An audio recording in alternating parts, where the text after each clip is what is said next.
واتل عليهم نبأ إبراهيم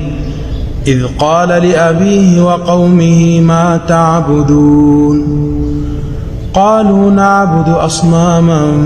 فنظل لها عاكفين قال هل يسمعونكم إذ تدعون أو ينفعونكم أو يضرون قالوا بل وجدنا آباءنا كذلك يفعلون قال أفرأيتم ما كنتم تعبدون أنتم وآباؤكم الأقدمون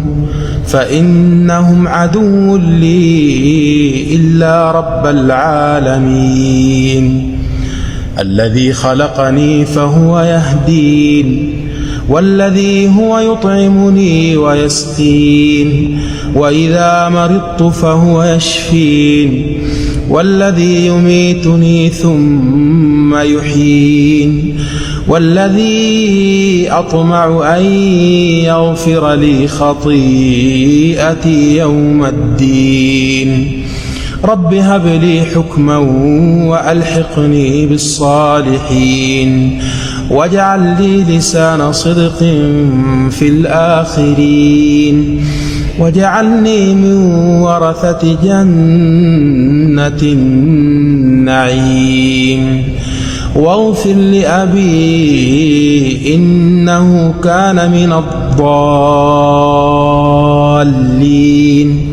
ولا تخزني يوم يبعثون يوم لا ينفع مال ولا بنون إلا من أتى الله بقلب سليم وأزلفت الجنة للمتقين وبرزت الجحيم للغاوين وقيل لهم أين ما كنتم تعبدون من دون الله هل ينصرونكم أو